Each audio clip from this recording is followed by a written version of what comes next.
Thank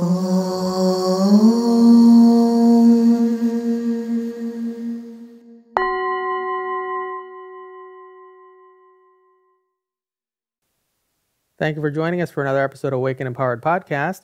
I'm Ethan Fox, and I'm here with Micheila Sheldan. And today we thought we would talk about the topic of money more specifically than, of course, we've discussed it, touched on it in all of our shows to some degree. In this show, we wanted to get more into the practical as well as the multidimensional aspects in a more specific way, and even talk about the macroeconomics and what's going on in the world today and what we're heading into, so that you can be better prepared for the future that we're heading into.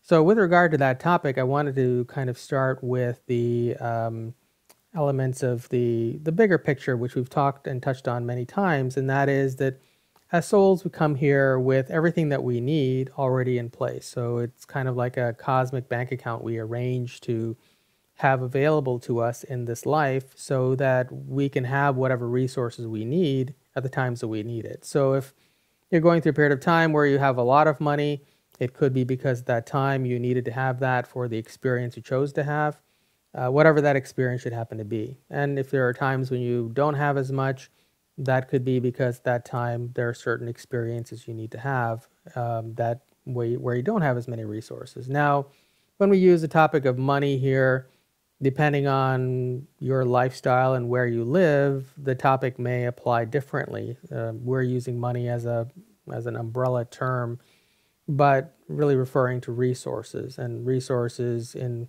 Western societies, if you require money, will be a financial dollar or currency of some sort, whatever that is in your area. But if you're living in a indigenous tribe, for example, where money is not used, that could be other things that are used as resources in that particular area. So you have to apply this to your own situation and translate when we use the terminology of money to your unique situation. And sometimes money may be other resources. For example, people showing up to help you with something that you need help with.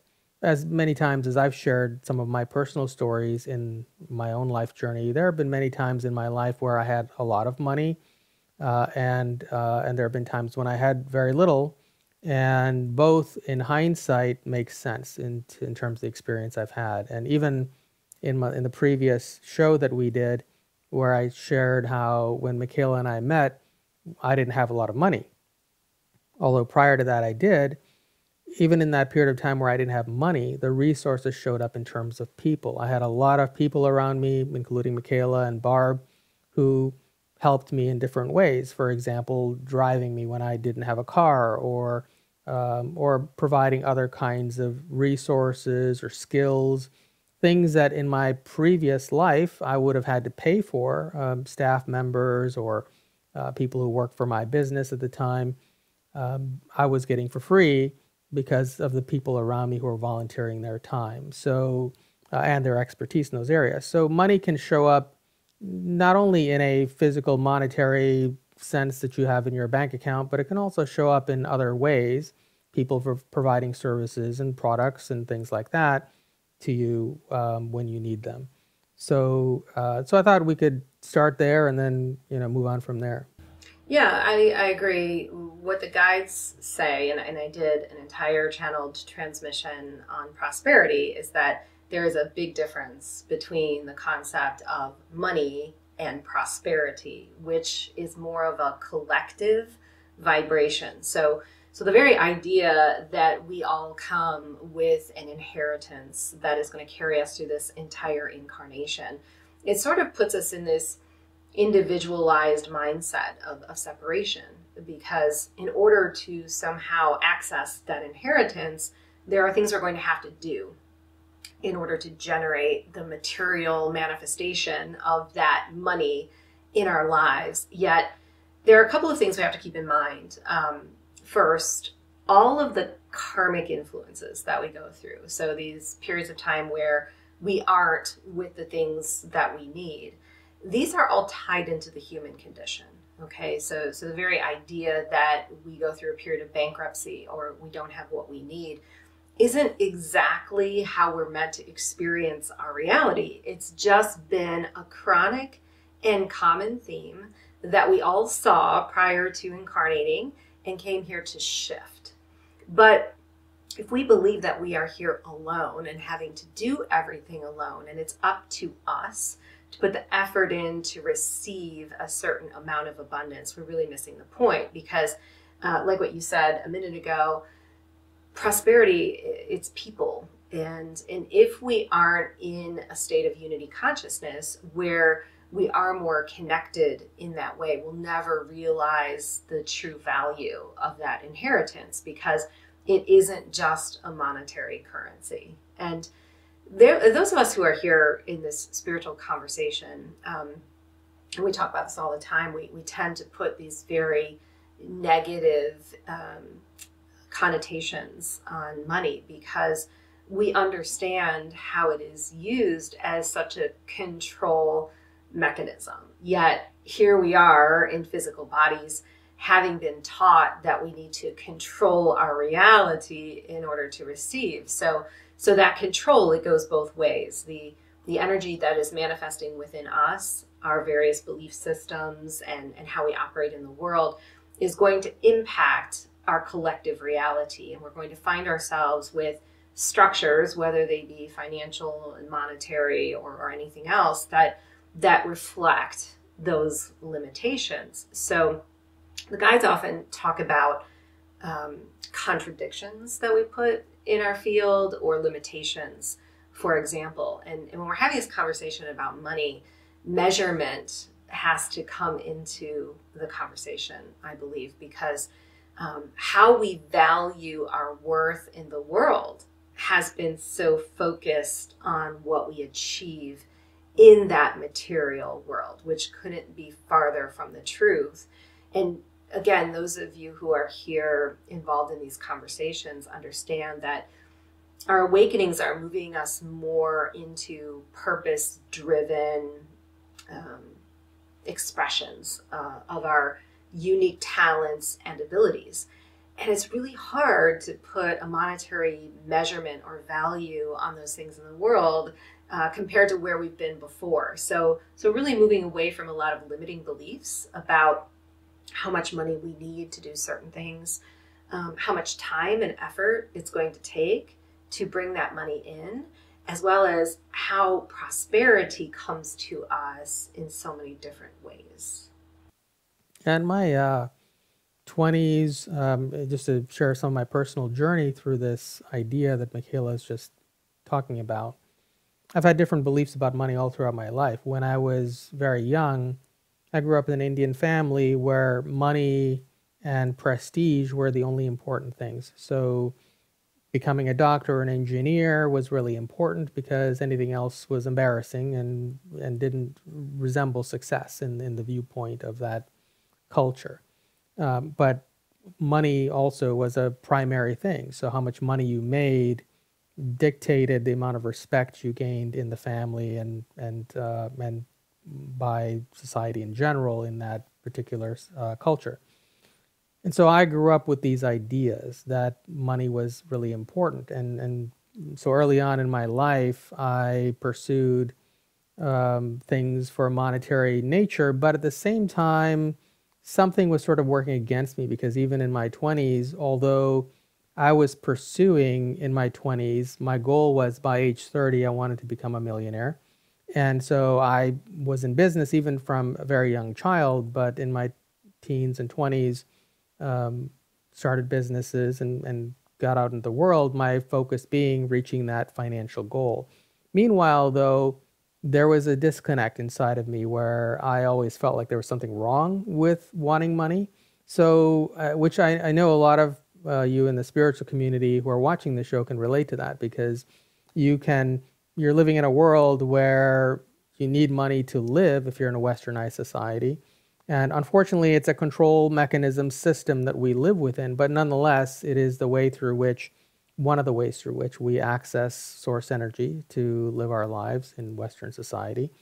And so a lot of times we can have this disconnect because on some unconscious level or even conscious level, we know that there's something not right with the system that it's set up currently that really benefits the few. But at the same time, we are living in a world where we need those resources in order to live a full life. So in my 20s, I had that disconnect. And even into my 30s, I was struggling with these ideas of where I wanted to be rich in whatever rich meant in society then, which today with inflation, $1 million isn't as much as it was back then. But nonetheless, I wanted to be rich, but meanwhile, at the same time, I thought there was something wrong with wanting to be rich. So there was this internal struggle that always took place between my beliefs about money and what society and my family had implanted in me in terms of what I should, what success means and what achievement means. And maybe to some degree, some of us grow up and never quite let go of the idea of looking good or pleasing our parents, and that may be an element that's there as well. So it took me many decades of my life to integrate all of these ideas to where I am now, and because of that money focus, and in this life, I think that's just an area I'm evolving through, and because of that, earlier on in life, I became really interested in the financial markets and investing and business and things like that. And so to this day, I've become very well educated in that area as a result. So I think we have to sort of come to terms with the fact that we live in a society where, if we live in a society, which I'm sure if you're watching this video, you're probably living in a society where you need financial, some sort of money or currency resources in order to be able to have a full life. Although, as I said earlier, sometimes that could be people helping you. So, even very wealthy people, they may not be wealthy or abundant because they have money in the bank account, but it could just be they have a lot of people helping them and lots of resources that are available to them that may not be monetary at all. So there is that disconnect, I think, between our belief systems that I personally experience. I know a lot of people in the spiritual community also experience, between sort of the self-sabotaging belief of money is not okay to charge money. It's not okay to have money. Money is evil. Meanwhile, if you believe that and you live that way, you're limiting your ability to access those resources that you came here to have to live the life you came here to live. Does that make sense in what you're saying? Yeah, and I want to add that I think those of us in the spiritual community who do feel inherently that money is bad, it's really coming from a place of higher consciousness and awareness, because the imprint of money and how it has been controlled on planet Earth is indeed a problem. And that does not feel natural to us as heart-based souls who are here to not only live a life of prosperity and abundance, but to also serve. So I think those of us in this conversation, we innately recognize where we have been blocked from receiving what we need to do the very big things that we know are necessary to turn the planet around. So if we go back to, ancient civilizations, for example, maybe more enlightened civilizations, and we look at government, we had councils that were brought together of very enlightened and loving beings as mentors and representatives of the entire population. And the reason that worked so well is that unity consciousness did exist. So we weren't existing in a world where there was so much separation and so much judgment and little hierarchy compared to what we have today. So these are all the things that I think we're here to address. It's changing the imprint of money as a material form of exchange that I believe is so important, and we're in the midst of. And so I want to play off what you talked about in terms of your childhood, because mine was similar but different. I grew up in a very middle to lower class neighborhood, East Side Detroit. My dad worked on the line at GM. My mom was a nurse. Everything that I wanted, I had to pay for myself. So I was babysitting. I was working 3 jobs, the whole shebang. And while that instilled in me a certain work ethic and I think drive to achieve, I don't have the karmic themes that you do with money in my soul's divine plan. Mine are completely different. And we've talked in a past episode about some of the health implications that have been a major component of my awakening and evolution. So what I've noticed about money, even though I grew up in this, family where money was, kind of important and, we were focused on going out and getting it, is I never had any resistance to it. There was no resistance to me having a job. There was no resistance to me working long hours. I never really had any feeling that the money wouldn't come, which I know sounds really weird. And I don't want to say that in such a way that it sounds egoic, but I think we all have this one area or even several areas of our lives where we are so nonchalant and everything just goes smoothly because we believe it's going to. And for me, that's been the case throughout my life. Not that I haven't struggled with money at, certain phases and points of my journey. I definitely have, physically and emotionally at times, but not to any great degree. And even during those periods, I just had this underlying feeling and voice inside of me that was saying everything was going to be okay. And that's something I believe that comes from many other lifetimes. It's just an area that you're not meant to focus on or work on as much as other areas. So if you can apply that voice or that inner feeling in the areas that are going really well in your life to the ones that aren't, I think that's where we can see some really great, success or balance. And it's really just a vibrational thing, because even within us, we have these hierarchical energies and structures going on. We have conversations all day long about our worth in our heads, and those make a huge impact on how we're able to access all of this energy that Source is providing to us in so many different forms. And I know a lot of people who are here on the call, they practice law of attraction, for example, and gratitude, which I'm a huge believer in. But I think we have to really simplify it to truly understand where our abundance comes from and why we are here with a certain amount of resource at times and not. And the guides always focus on presence. So in the course that I did, which was with the Nihal and Lakshmi, who I love, they were helping us to get into the present moment with very precious resources that were so simple, like water. Lakshmi had me do this daily shower practice where just being in the warm water, you just felt the gratitude and wanting to share that with everyone on the planet who didn't have access to it the way that I do. And I can say without a doubt that this opened up avenues of prosperity and abundance in my life, because things started coming in that I did not expect. And I told this story in the class. Lakshmi had me training in these very simple ways to pay attention to the abundance I already had, that the earth was just providing in ways that I don't really pay attention to.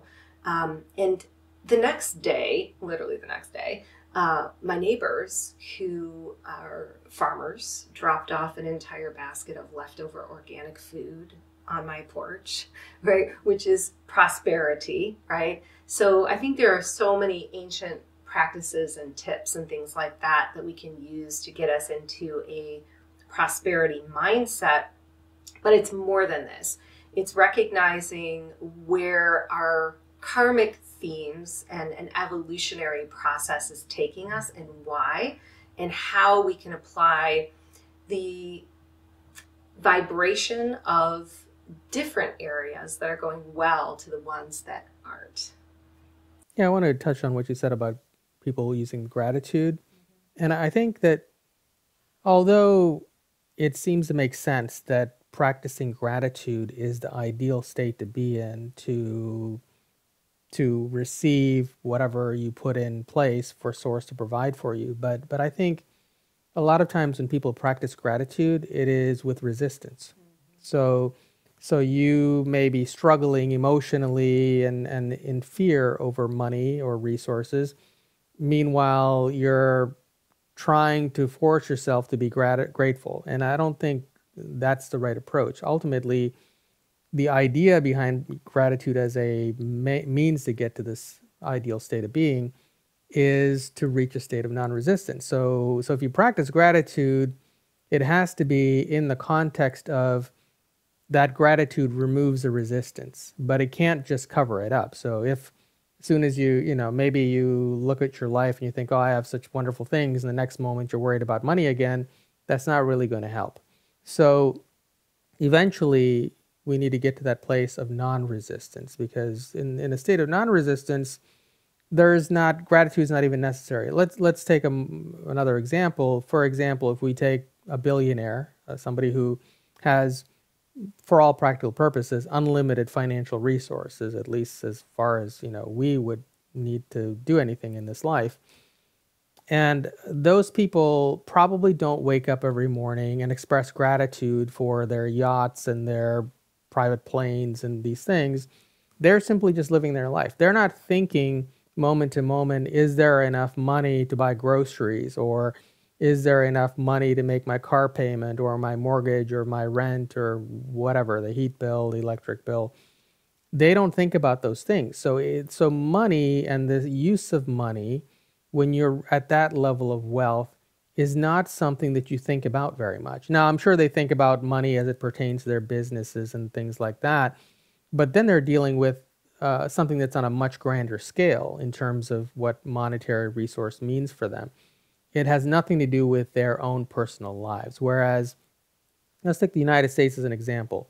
Statistically, right now in the United States, as of the making of this video, and I just heard the statistics the other day, there are about 60% of Americans who are considering that in the next 2 months or so, will have to get a loan just to buy groceries. And this is the current state of the financial picture right now. And so they are worried about the money that it's going to take just to make their basic needs in life. And yet, people who are billionaires are not having those kinds of thoughts. They are not worried about the next meal or their place of living, or they're going to be homeless. So ultimately, we need to model that. We need to get into a frame of mind, or rather state of being, where there's non-resistance. And when you're in a state of non-resistance about something, you don't really obsess over it or think about it. It's just something that's there. As I always use the example of breathing, and how most people don't really think about breathing. It just happens in the background. Yet it's another way Source provides for you, right? This physical body requires air in order to function, and so breathing is there, and the next breath is always there, and it's available to us, and we don't think about it. And this is the same way that people who have a lot of financial wealth deal with money. They don't worry about the basic necessities that they have in everyday life. So ultimately, it's not really about gratitude. It's really about non-resistance. And in a state of non-resistance, gratitude naturally exists as well. Another thing I want to point out is that the difference in society, for example, between the average person and people who are multimillionaires, billionaires, and so on, is that while the average person goes to the average educational system and schooling, and they are taught these and of course in the US, and I'm sure this is true in most schools around the world, most people are not taught to be rich or taught to have money or abundance. We are taught to function inside as a cog inside of the system in society, so that we can have jobs and work, so that the people who own these corporations, so the billionaire class, can continue to make money. So we are not taught good habits or good tools to understand money, which is controlled by the people who control the world. And so they have created this system to benefit them. And we are taught the things that we need to know so that we can function inside the system to benefit them. So the schools that they go to and the things that they learn, they're taught about financial literacy, and they're taught about investing and being in business, and even in their families they're raised in, they move into roles where they run companies and they become leaders of the world. Everyday people are not taught these things, and on purpose, because if everybody had abundance in the societal structure that we have in the world today, then the people at the top couldn't be at the top.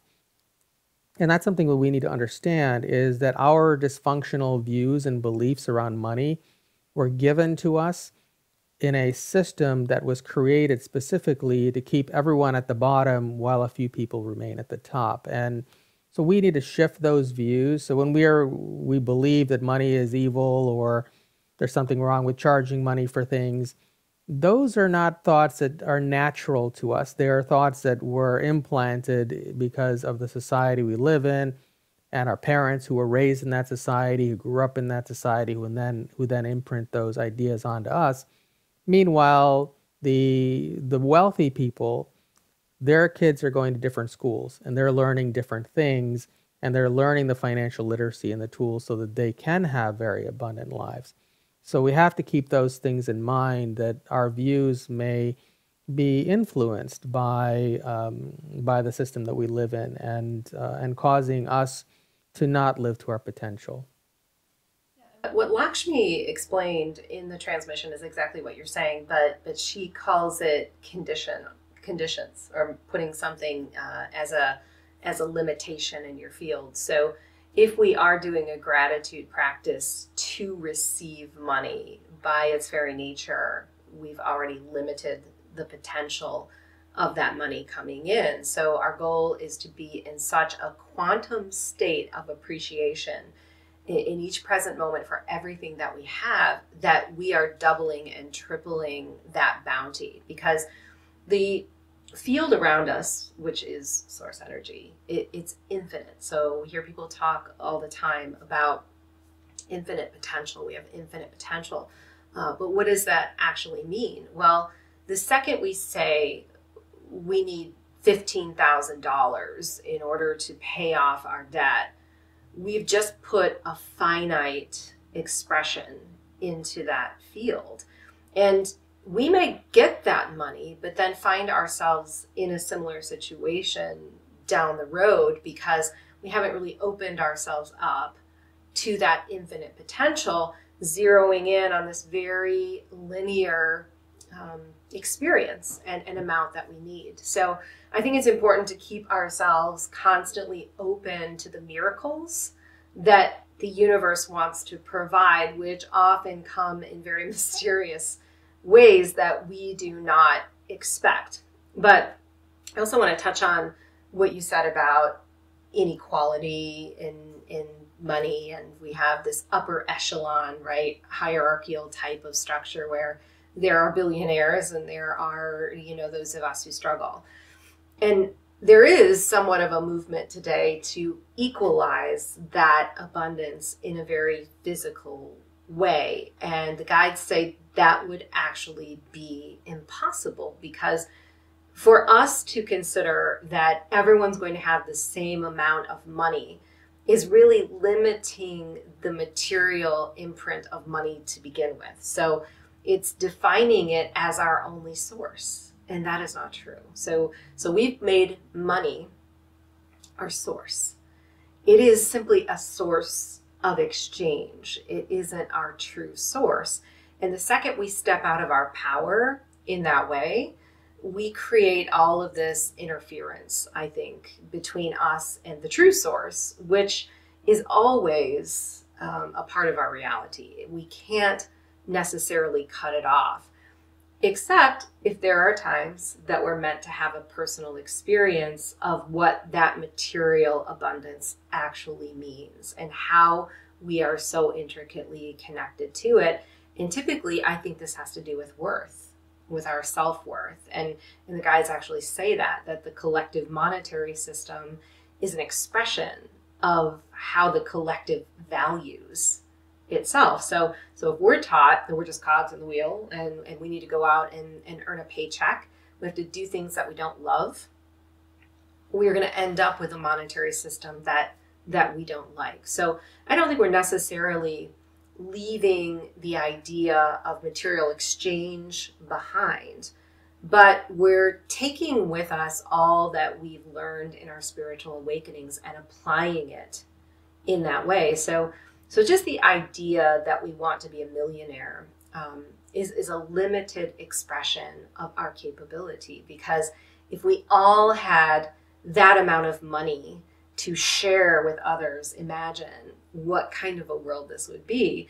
And it's not to say doing things with your money for yourself is wrong. I think we're here to live a full life. Some of us are here to do really amazing things and have amazing experiences with that money.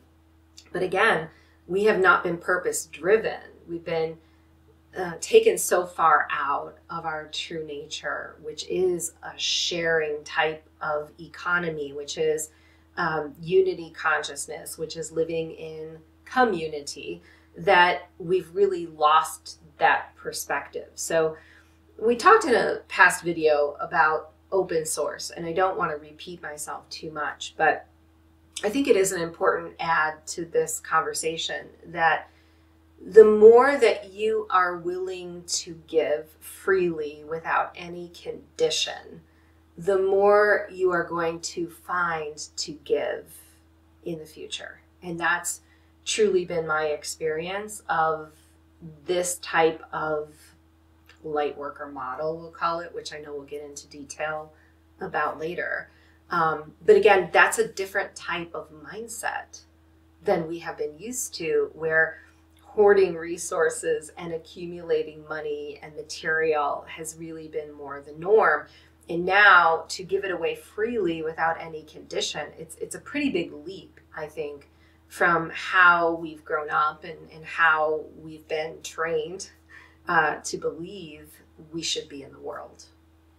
Yeah, I want to touch on some of those ideas in my more practical, grounded perspective. And so in my lifetime, I read thousands of books, and a lot of that focus in my earlier life, not so much these days, but was focused on how do people become really wealthy? So how do billionaires become billionaires? And so in that period of my life, I've read numerous books written by many billionaires and 100 millionaires about how they did certain things to achieve that level of wealth. And so I'm sure many of you have done things like that and studied those things, thinking that you just had to do the same things that person did to achieve that level of success. And in my more naive years, when I was younger, I believed that. And I believed that I just had to do the same things they do. And of course, that's what a lot of us who read those kinds of books believe. And I think society is kind of set up that way, to where we, rather than what Micheila is saying, where money, although we're harping on the topic of money here on the show today, but understand that even though we're talking about that topic, we're not talking about the pursuit of money or the idea that you need to become a billionaire by emulating the things that billionaires do.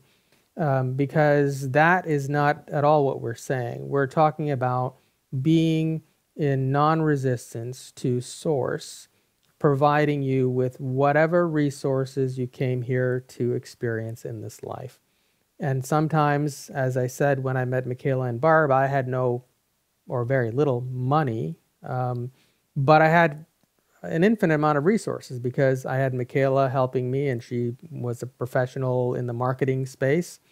And Barb was helping me, and we had a whole team full of people who were experts in different areas. And so in a manner of speaking, I had just as much abundance and wealth as I had earlier in my life when I had to pay people for all of those things. So money doesn't, even though we're using that term, doesn't necessarily, we're not meaning to strive for becoming a billionaire by following what billionaires do.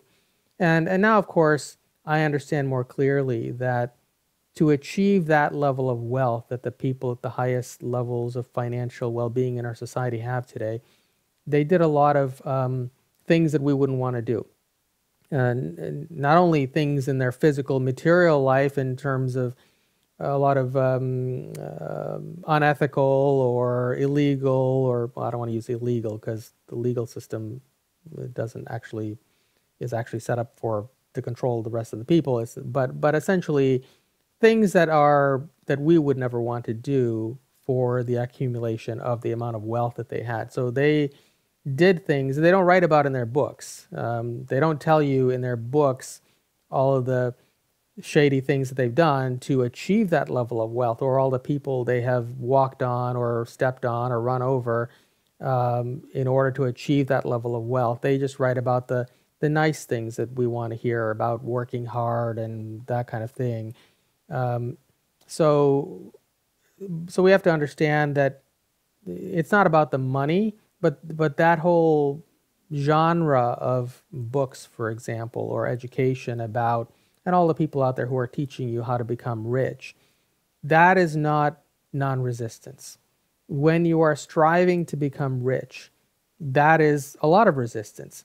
Whereas people who are just simply rich or feel the abundance and the non-resistance of whatever their life is providing for them are what we're talking about. So keep those things in mind, that a lot of the people who are in the most affluent positions in our society got there doing things that we would never want to do. And even as we've discussed in many recent channeling shows, they're using certain Kabbalistic principles and even things having to do with children which none of us would ever support or want to get involved with. And as the guides have said in some of those shows, that even simply to study that kind of material would lower our vibration to such a degree that it would be harmful for us. Yet the people who are billionaires in the world today, they do these kinds of things, and that's how they are able to skew the advantage in their favor and reach a level of financial well-being that is well beyond what their soul needs in this life to fulfill their purpose, whatever that is. So what we want to get to is that state of non-resistance. We don't want to get to that state of being rich, because being rich and that idea that's in society today about becoming rich is a state of resistance. And it is an extreme state that either we could not achieve, or we would have to do a lot of things that are very inappropriate in order to achieve. And we can't learn those things from all these self-help books, which I've read many in my lifetime.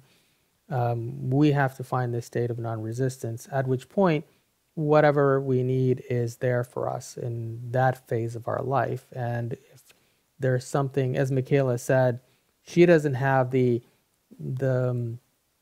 kind of life lessons that I have around money.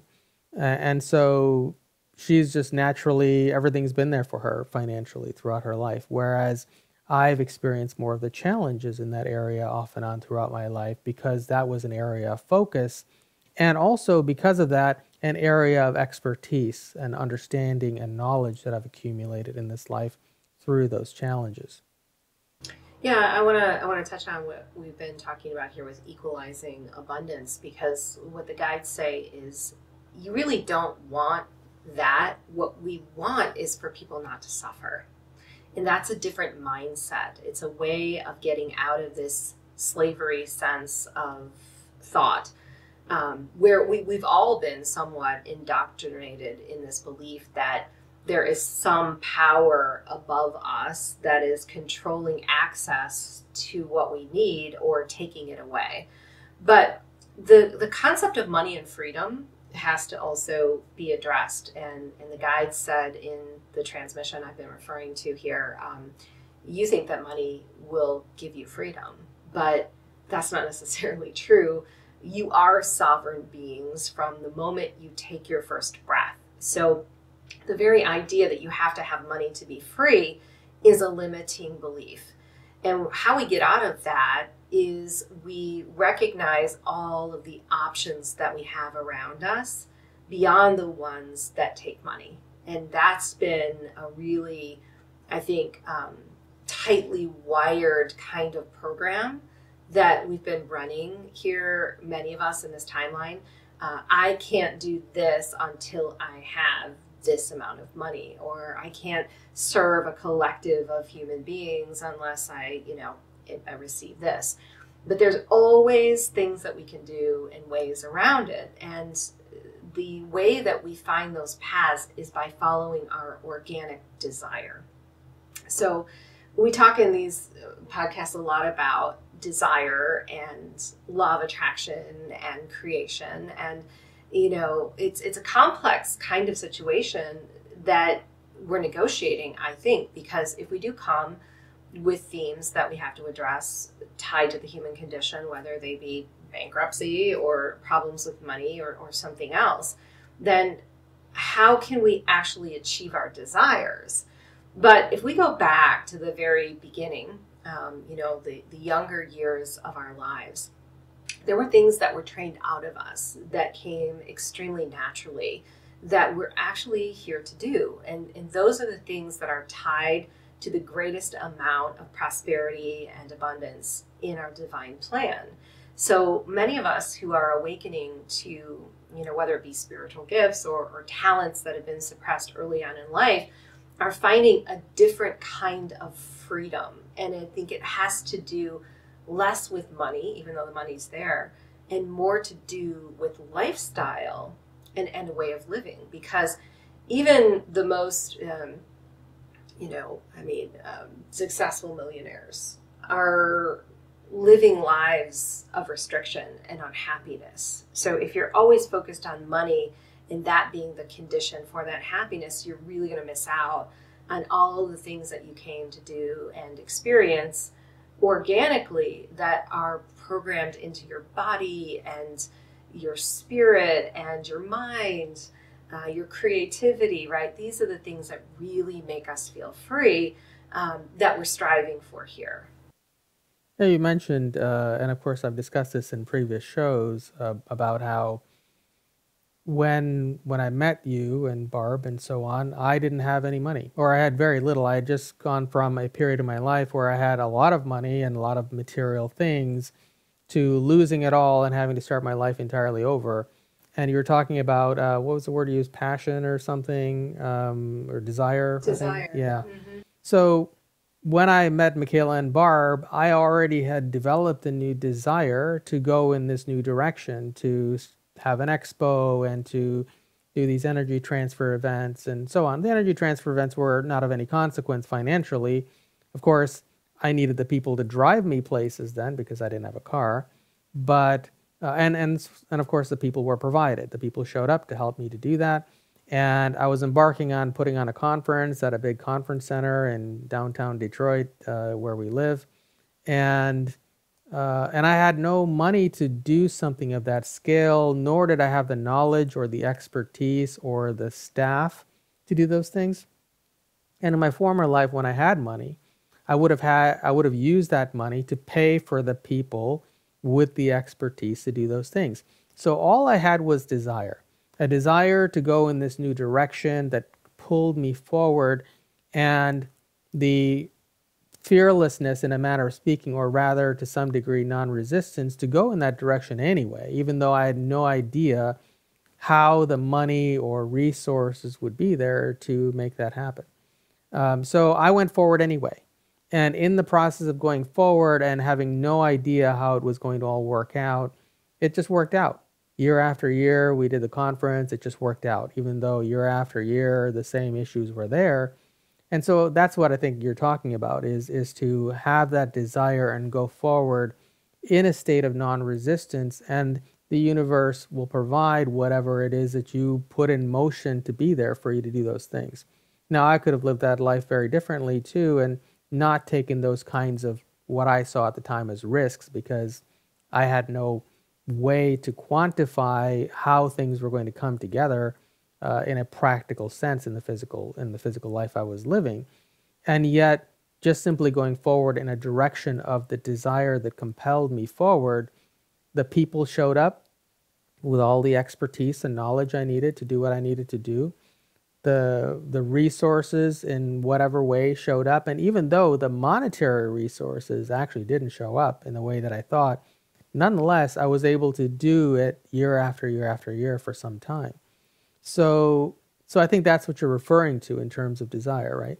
Yeah, I want to add to that actually, because I think when we're making these dimensional shifts and upgrades in our life, there's inevitably going to be some period of discomfort, especially when it comes to material resource. And that has to do with our vibration, because our vibration changes so drastically that everything that we were holding on to in terms of this money matrix or prosperity matrix around us begins to crumble. And all of that support has to rebuild again in a different form. And that's actually what I experienced when I set off on this channeling direction. I did go through a divorce. I was a stay-at-home mom for almost 13 years, hadn't been, in the workforce at all. And I had as much money as I needed. I had no reason to struggle whatsoever. But in that transition, there were a lot of really unexpected and ugly turns that caused me to have to let go of that security blanket, which I was not prepared for whatsoever. And because of the fear in me that I would not be provided for, I kept turning towards that past to try to hold on to the things that so desperately needed to go away. And in doing so, I created a lot of suffering for myself. So, eventually the guides came in and said, you have to let go fully of that life and all that it provided for you to see how the universe wants to support you next. And that was not a comfortable leap for me whatsoever. But I can tell you with 100% certainty, if you're willing to take that leap, you will see the beauty in it, because that's exactly what happened when I finally decided to stop fighting and to let go and stop struggling about what wasn't there anymore. The new path just blossomed and started to carry me and became much easier in terms of, managing my, personal wealth and abundance and all of that. This was a pretty tough period in my life. I couldn't get a mortgage. No one would rent an apartment to me. I was really in the midst of some turbulent change, but came out of it into such a better life. So I notice in my private sessions with clients, I'm seeing a lot of people who are in this place where they're making these huge shifts again in vibration, upgrades and dimension in their lives. They're preparing to offer services differently, or they're in the midst of a relationship change.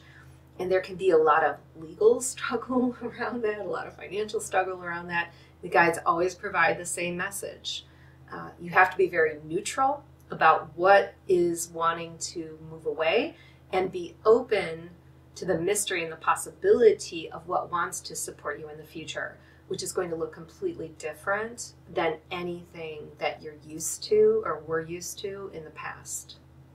Yeah, I want to touch on some of those ideas. And in particular, we've talked in previous shows and also in channeling shows about how consciousness makes available certain resources or ways of being that lower consciousness is not, or rather a way of seeing reality and options, right? Additional options. And, a lot of people, if I were to go to Micheila's family or my family and tell them that I don't pay taxes, everybody would freak out. And everybody would tell me, oh, you're going to end up in jail, or they're going to steal all your stuff, or whatever. But the reality is, I've known many people in my life who haven't paid taxes for decades, and but that's a perfect illustration of how consciousness makes available new ways of seeing the world and new options that you didn't have before. So you can't teach someone else how to do those things by teaching the practical techniques. A lot of people want me to explain to them, well, how do you do that? And how do I do it? But the thing is, I'm in a different place than everybody else. And when you reach a certain level of consciousness, you start to see ways of doing things and options that were not available to you before. Now, the world that we live in today, is set up in such a way that people's consciousness is suppressed. And so that's the reason why if you bring up radical ideas where things that you may be living in your everyday life that are just like breathing to you, that to other people are completely unrealistic. Just like, a few years back, I was talking about, don't get vaccinated and don't believe all the propaganda out there, and nobody wanted to hear it. I mean, some people did, but very few people did. And to me, I just went about my normal life. I didn't wear any masks. I didn't lock down. I didn't do anything differently other than we couldn't do public events as much. But my personal life didn't change. And that was a very foreign idea back then. But see, that's the thing about consciousness is as your consciousness expands, you see more of reality than other people can see. And because of that, it gives you options to do things, or you start seeing options of how you could live life differently than somebody else.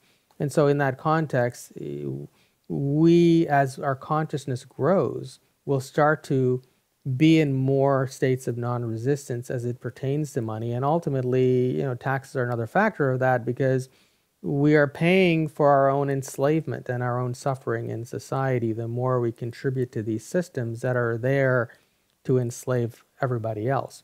Now, the people at the very highest levels of society financially are not encumbered by these things. They don't pay taxes, or they have their structure set up in such a way that they don't worry about those things. Those rules are there for the rest of us to keep society in this limited state of being. So it may require a shift in consciousness for you to have available these ideas of how to live more fully in the life that you came here to live, where the abundance that you set up before you came can be fully available to you. So, so that's something that kind of came to me in the context. Now, I would like to, hear what you might think about that, but I think we could also talk about the global financial situation right now as well, and what we see happening in the world. Before we do, I want to add a couple of points that I think are really important that came up during the course. We think about ancient civilizations and all of these various rituals and ceremonies that they would involve themselves in for prosperity and abundance. And what the guides actually said, which was surprising, is that they valued knowledge more than money. So what they were actually doing was opening up the Akashic records, wanting to expand consciousness so that they could see those options and they could utilize them as evolutionary steps to move their entire communities forward. And that's ultimately what we're attempting to do today. I think when we have a spiritual practice, or we're meditating, or we're getting together with a group, as opposed to having to focus on money, what we're going for is a vibrational shift that opens our consciousness to allow in support from other realms, or access to the Akashic records, or to have the courage to take steps and do things that we never would have thought possible before, because that's truly what this timeline is all about. But even Nefertiti, for example, or Cleopatra, we see them adorned in all of these, various jewels and gold. And they said it had nothing to do with stature or money. It had everything to do with vibration. So they were attempting to surround themselves with things that felt really rich and natural and wonderful to their energy fields and to their bodies. And these are some of the things that we can keep in mind and do today. And I know we've talked about this in other transmissions, surrounding yourself with beauty. Even the most simple things can make the greatest impact when it comes to bringing in the vibration of abundance. So.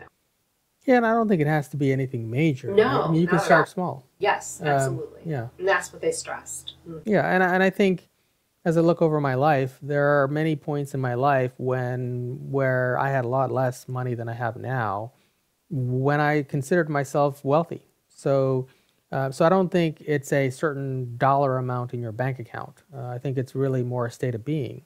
And for me, I like art and color and beautiful things. And so I put those, create an environment that has that in it. And for me, that feels happy and it feels wealthy. And to the next person, they may not see it that way. And so I think regardless of what your condition is right now, you want to get into that non-resistant state.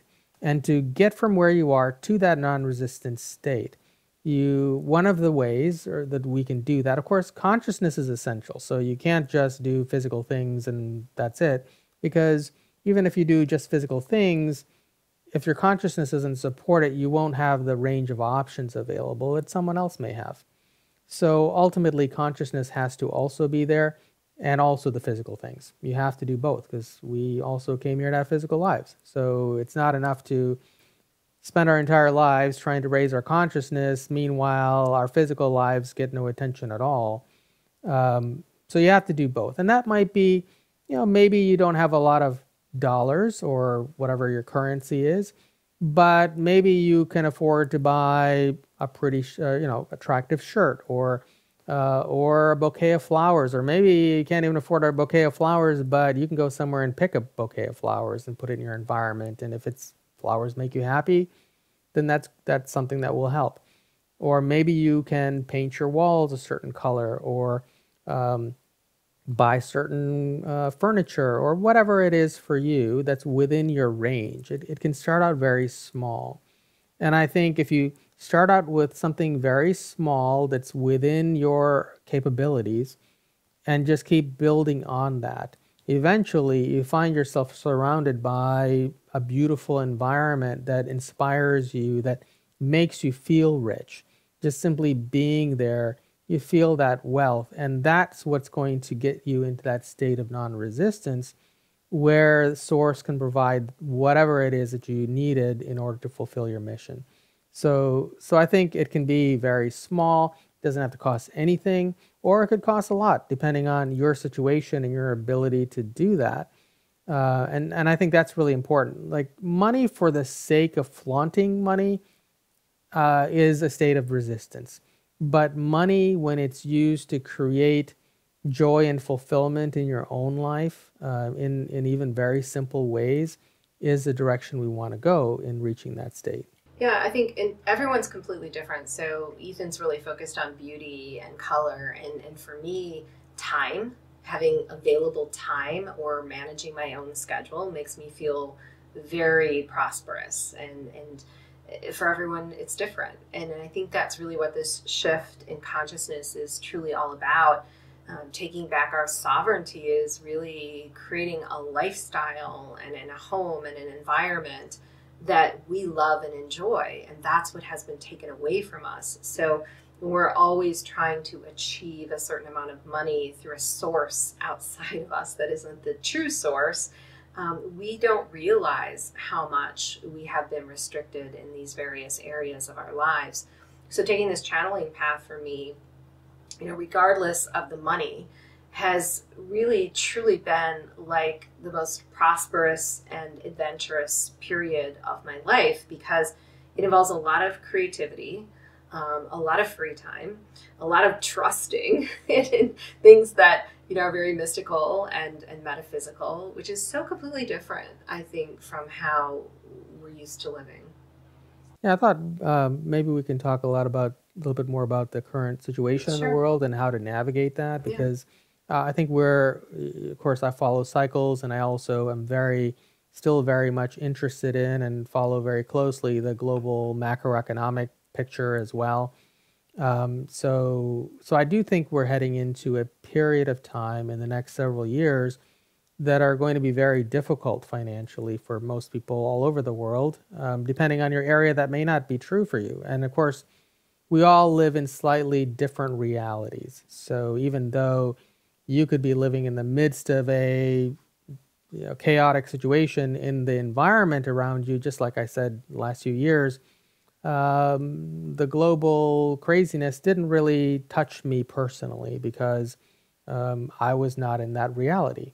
And in the same way, in these years ahead, you may be in the middle of it and observe everybody around you struggling. Meanwhile, it doesn't really affect you. So it can vary from person to person. But I'm speaking more in terms of the global picture right now, and what the majority of people will probably experience in the years ahead.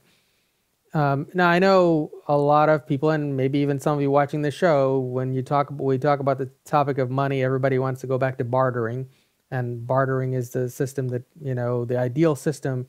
But the reality is, if we end up creating a bartering system in our society today, that will have mean that the society has collapsed to such a degree that we have gone back to the dark ages, because we are in a global society today. And in a global society, you can't really barter. It's impractical. I can't, if I make a piece of art or a fur coat or something, I can't trade that with somebody on the other end of the planet for a camera that I may need for filming in our studio.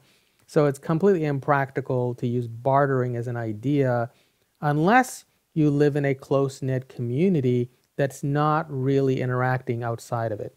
So if we get to a future in our modern world where bartering is the way that we exchange monetarily, then we will have gone so far back in society to where, well, there's no internet and there's no, global community. We just have our close-knit village of people that we exchange things with. So, somebody else is a fisherman and I make fur coats, and I can trade my fur coat for the fish so that I can eat and provide for my family. And that's totally impractical, and it's not going to happen in the world that most of us live in. Now, if you want that, you could certainly move to a part of the world where there might be a close-knit community or tribe where they are not exposed to outside of themselves, where that kind of exchange may still exist and may work. But in modern society, we can't have that. We exchange monetary value through electronic means these days, not even physical anymore. So more and more as we go forward, we're not even exchanging physical coins or paper dollars or currency. We're exchanging digitally. And I think that's, in most of our lifetimes, or all of our lifetimes, that's the future we're heading into. I don't see that going away anytime soon. But I don't see that as being a problem. The means of exchange is irrelevant to sourcing what we need to have to fulfill our lives. So I think it's important to be willing to work with whatever that tool is that we're provided with in the world that we live in today. I mean, we came to Earth at this time to live in this time, to experience these things. And it doesn't make any sense to shun the monetary system that exists, because all it does is it harms us, unless you want to move to a part of the world where it's not necessary. So I think bartering is unrealistic and it's not going to happen. But in the world that we're living today, even as we are making this show today, there are a lot of banks collapsing in the United States. And I think that is, it's an orchestrated thing that's happening. I don't think it's accidental that the banks are collapsing. I think that it's a takeover of the global banking system to concentrate the banking and the currency into the hands of a few large institutions. And as a result, I think we're going to go into sort of a Great Depressionary period where a lot of people are going to struggle financially. And as I mentioned, the statistic earlier about people needing to have to borrow money to pay for food. In the United States, 50 to 60% of the population equals about 100 to 150 million people or more. So there's 150 million people in the United States today who cannot afford to buy food. And that's even before I think things are going to get much worse on that mainstream level. So we have to sort of prepare for that emotionally and also practically in the world that we're heading into. And I think we can talk a little bit about some of those things. Yeah, I'm going to take this to a metaphysical place just for a minute to talk about how the guides would explain what's going on, and first say that in these ancient civilizations, communities where bartering was the mode of, exchange, it was based on a very different vibrational quality than what we consider today. There's this beautiful story in the book about the fisherman in an ancient tribe and how he knew from a very young age that that was meant to be his contribution. He just had a knack for it. It was something that was really fun and exciting for him. And he couldn't wait to bring the fish to marketplace, to see on the faces all of the surprise and smiles and anticipation, right, of the people who would receive it.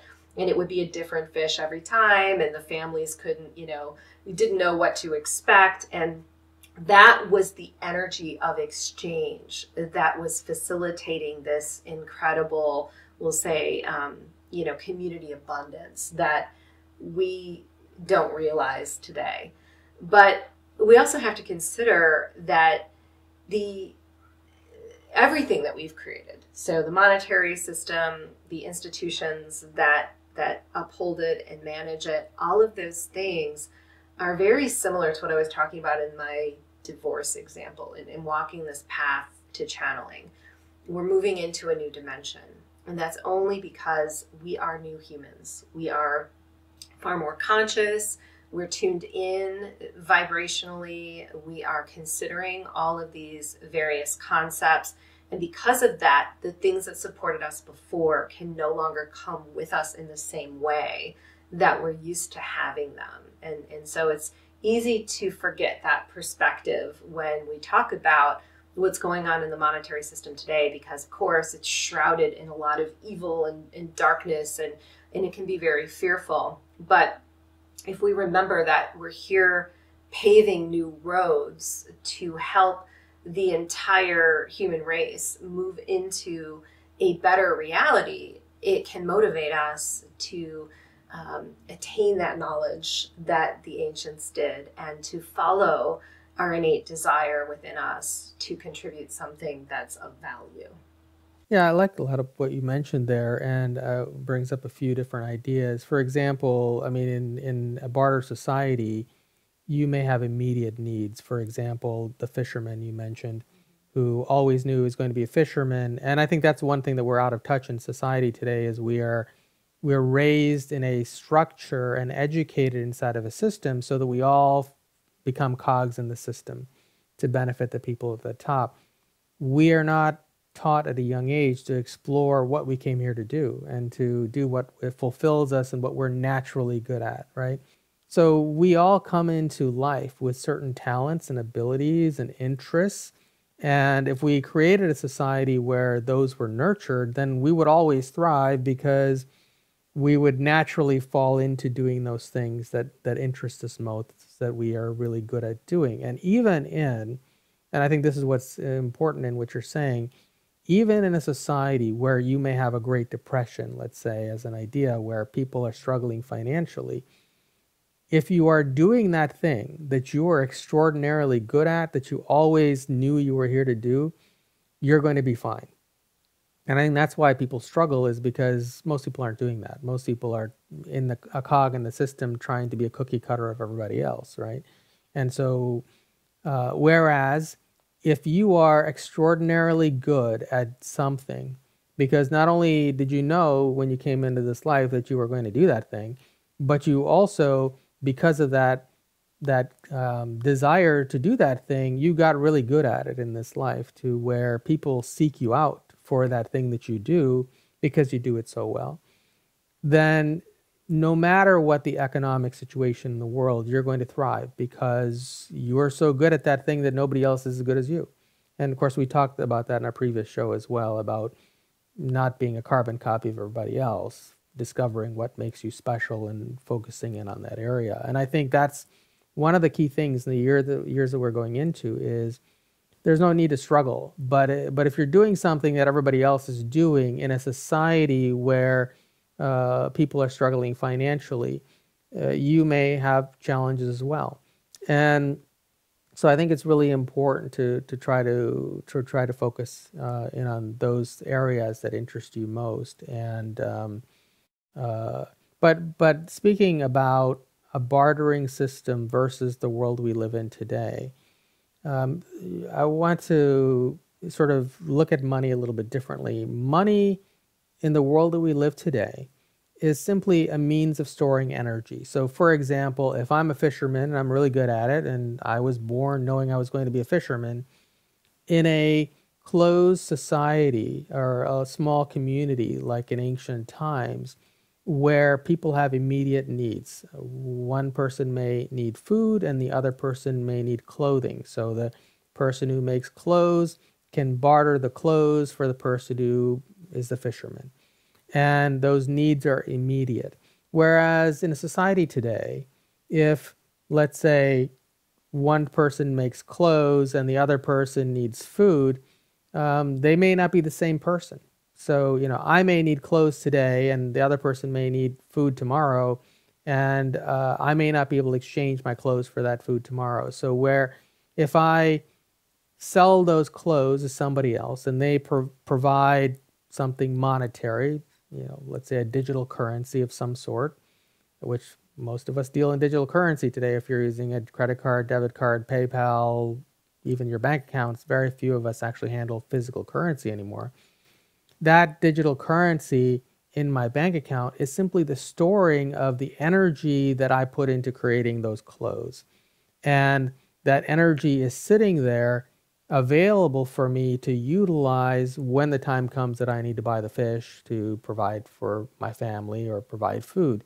So money is simply the storage of energy of something that we did at an earlier time when we're living in a global economic system where exchange is not something that needs to happen immediately or in real time. And sometimes, we may store up money in a bank account or some other means to be later utilized for things that we may need that are not associated, that could be immediately bartered for. So think of money that way, as a storage system as opposed to only an exchange system.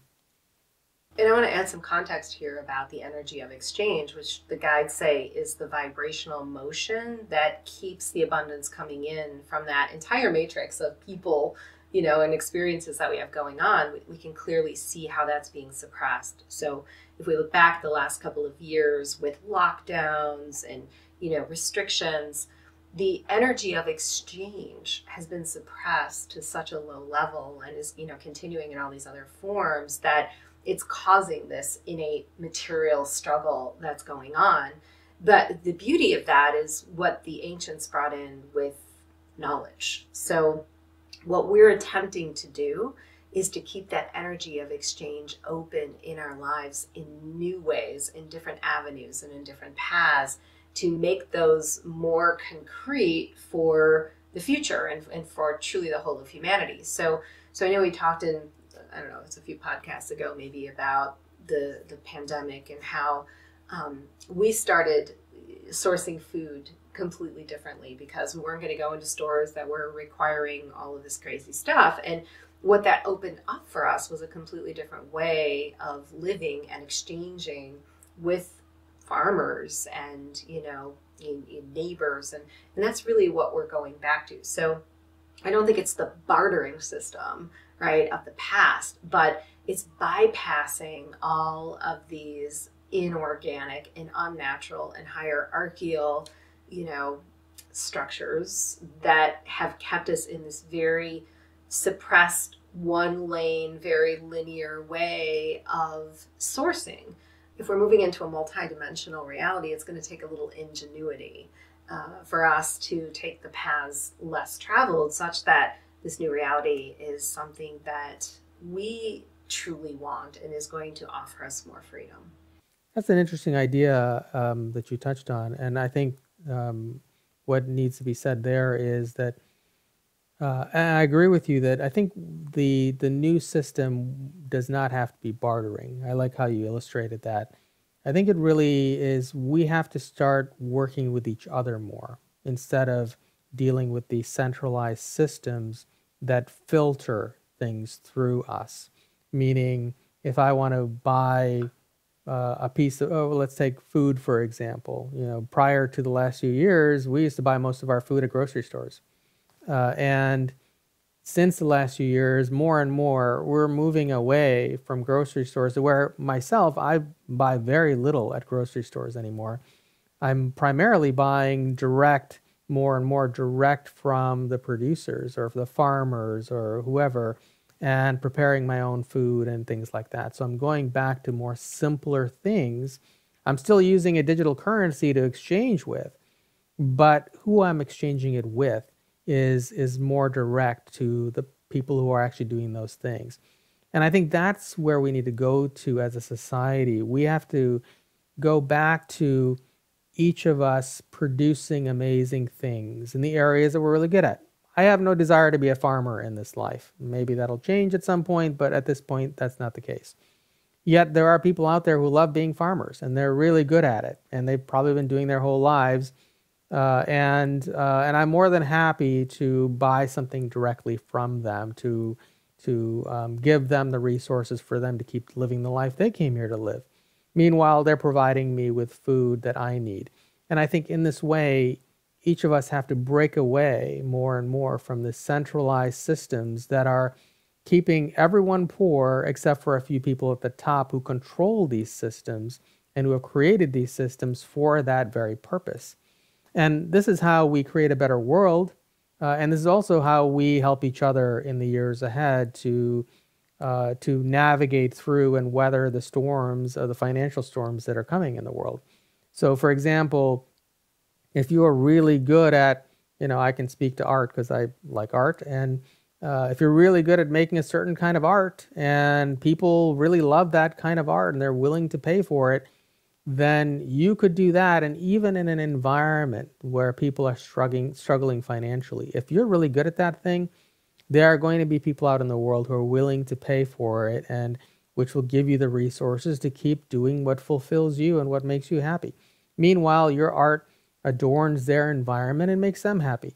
So this is what we have to go to, as opposed to we buy things from centralized sources that are multi-trillion-dollar corporations or trillion-dollar corporations that are then enslaving humanity to produce their products and services for you, thereby enslaving you. And this is, I think, what's really important to state there. We have to move more and more in the direction of a society where each of us stops working for centralized systems or corporations and instead discovers what we're really talented at. Not what we want to do only, but what we're also good at doing. And I think there is a place for everybody where those two converge, where it's not only what we want to do, but also what we're really good at doing is the area where we can be the most successful. And even in an economic climate where most people are struggling, there is a place where you could do that thing and go through the time ahead with no problems at all.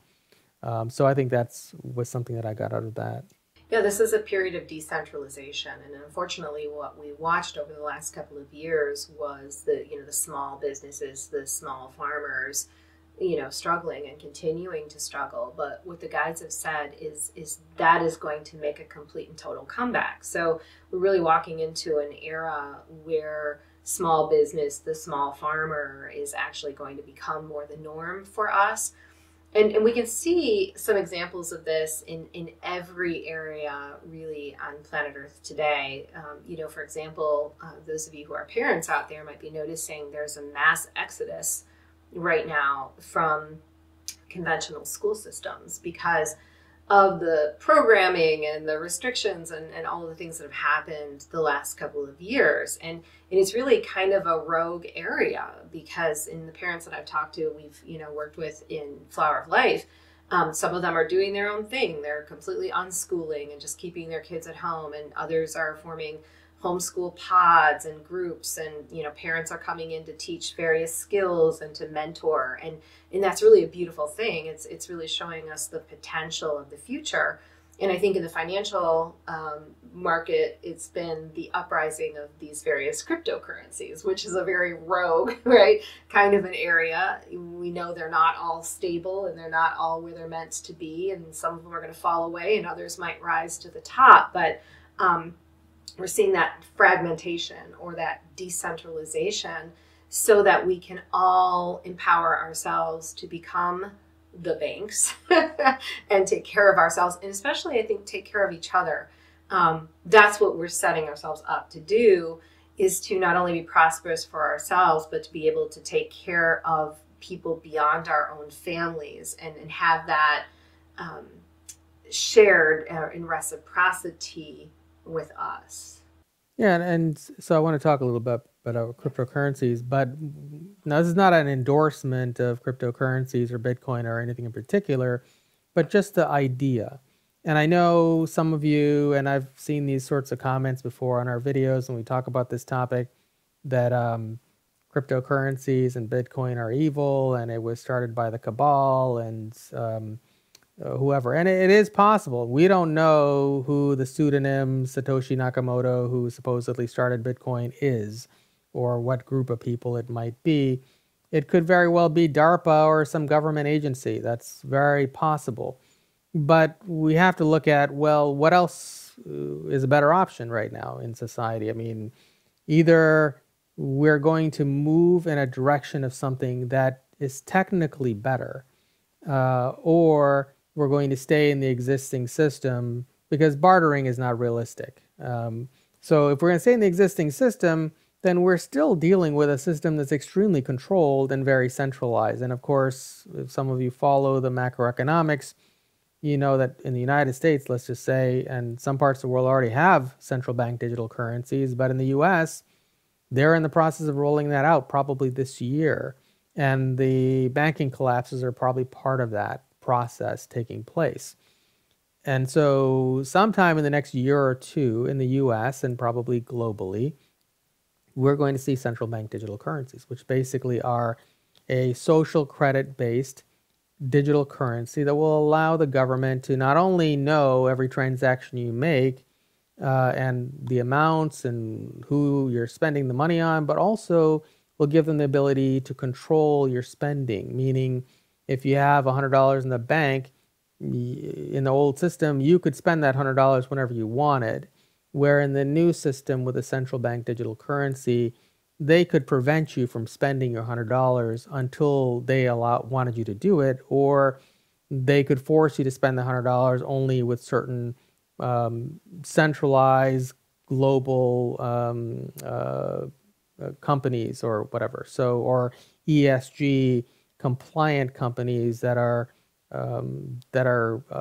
essentially ruining the world in many respects. So either we're going to move into a central bank digital currency that is an extremely centralized, extremely controlled and restrictive system, which I think that's part of why we're going to experience this Great Depressionary period ahead, is we are going to see that system where people are not allowed to spend as much money as they want, even if they have that money in the bank, but also a lot of banking failures and things like that will exist. So either it's going to be that system, or we're going to have to move into an intermediate system that, whether it was created by an evil entity or whether it was created by somebody who really had altruistic reasons and we don't know who that person is or a group of people, regardless, we have to look at technically, is it better? I mean, technically, a central bank digital currency is extremely dystopian. And technically, Bitcoin, as an example of cryptocurrencies, is better. Is it a utopia? No, because it's still a monetary system, but it is progress in a direction, meaning Bitcoin is decentralized for all practical purposes. And even if it was banned in the United States, which I think it probably will be in the recent years coming up, although long term I don't think it will be, even if it is, it still can't be banned globally, and it's still available to us. And the financial infrastructure of the world, the people who control the world, have no means of controlling Bitcoin or printing more Bitcoin and causing inflation in Bitcoin, because Bitcoin is finite. I do think, though, that they may resort to confiscation or eliminating the on and off ramps, meaning their exchanges in the United States may have to move overseas, for example, in the short term, because ultimately they have to remove all points of resistance against a central bank digital currency. So if they want people to adopt the central bank digital currency, they have to create a crisis situation where people will do it willingly. And they also have to make all other options unavailable. Just like in the 1930s, where they confiscated the gold from people in the US, they may attempt to do something like that, where they may confiscate the gold and or attempt to confiscate the gold and cryptocurrencies from people so that people will be forced to adopt this central bank digital currency. Now, just understand that if such a future happens or those events do occur, just because the government says it is so doesn't mean you have to do it. A lot of people who gave up their gold in the 1930s did so out of fear. There were people who didn't do it. And so the power is always in our own hands. And a lot of people do things out of fear and through propaganda and so on. In society these days, it's easy for people to be in a fear state. But ultimately, that is a move in the right direction, because Bitcoin is a decentralized system and it's being adopted so much globally that it's very likely that it could end up being the main currency or possibly a main currency. And every time in our history around the world, when a fiat currency like the US dollar failed, which we're getting to that point now, another currency emerged as being adopted, and that currency was not put out by the government. It was always something that happened organically among the people, and that's what I see happening with cryptocurrencies, in particular Bitcoin. It is being adopted by the people and supported by the people, although, we can certainly make the argument that a lot of institutions are very heavily invested in Bitcoin and other cryptocurrencies. But it's still something that was brought about and proliferated by the people, and it still is to this day. And I think ultimately, if a CBDC is brought out by our governments, it'll just cause more people to move into this another currency that is not controlled.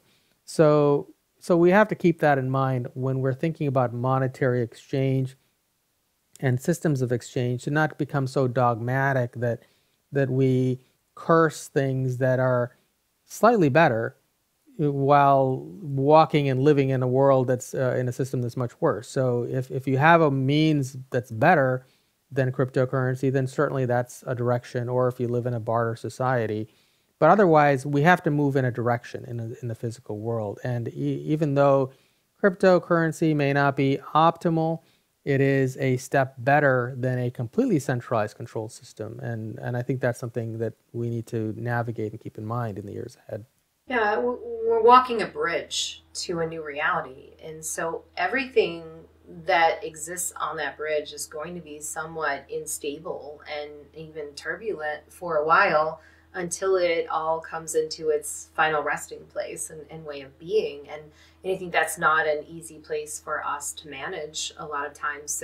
So we know there could be evil influence in things that we still have to use. And I get this a lot, like, for example, even social media platforms today. I mean, here we are, you might be watching us on YouTube. I don't know if I should say that. But we know there's been a lot of censorship. It's not exactly the platform that we want to bring into the future, yet the future isn't here yet with those totally better options. And I know some of you might comment and say, well, Rumble and this and that. And yeah, certainly, things are starting to emerge that we're interacting with, but we're just not sure. So that's where being multidimensional comes in handy, because we can interact with a variety of different things to live our lives and to manage all the things that we have to do, and somehow still stay neutral and hold back and observe as to where those things are going, because we just don't know. Even with some of our payment modalities that we use, we get some backlash at times about PayPal, or using something like Venmo.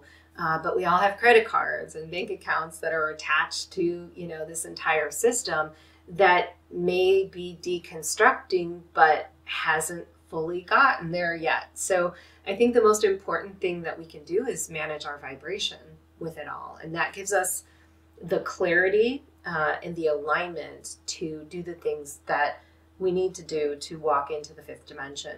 Now, my guides have been a huge proponent of Bitcoin and some of the cryptocurrencies, and they've come up a lot in my session work for people who are business owners, and who are trying to navigate this really, wonky and chaotic time economically. And as a matter of fact, I want to say it must have been, I don't remember what year it was, but they directed me to a documentary about Bitcoin. And I knew nothing about it except, I'd heard rumblings here and there, but didn't really understand how it worked and the basis of it. And when they led me there and I really sat with it, I was so impressed with the structure of it all and how it was sovereign and could lead us into a more sovereign monetary system that I invested right away. And it had nothing to do with my own financial gain. I just actually wanted to contribute to the system to keep it moving and keep it growing. And I think applying that technique to whatever you're choosing to invest in or bring into your life is really critical right now. Step back, take a bird's eye view, observe, and then go at something with the right vibration. And in doing so, we can't get it wrong. I think whatever's going to happen to, these various cryptocurrencies, wherever they're going to emerge, we're going to be the ones who are moving them in that better direction because of how we interact with them. Yeah, you're mentioning all the problems you have with people not wanting to pay with PayPal, but they'd rather use a credit card. I think we, especially in the spiritual space, we get so dogmatic about these ideas. But the reality is all these centralized systems are owned by the same people. So if you use PayPal and you think PayPal, or you don't want to use PayPal because PayPal is evil, but meanwhile you're using a MasterCard or Visa, well, MasterCard and Visa are also evil. It's all the same people who orchestrate and run the global financial system. So not any one of them is better than any other one. They're all the same. They're all intertwined inside the same exchange system and structure in society.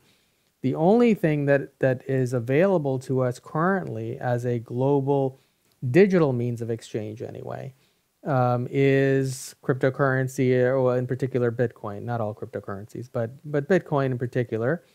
And at least with that, technically speaking, we can say that a few don't control the system. Now, a few may own more resources within the system, meaning there may be a handful of billionaires in the world who have an exorbitant amount of the Bitcoin and cryptocurrency that's out there, but they don't control the Bitcoin system. Whereas whether it be MasterCard or Visa or PayPal or Venmo or any means of other exchange in the mainstream financial system, those are all centralized and controlled by a handful of people and a handful of corporations, and they can dictate the value of those things, or even the US dollar as an example.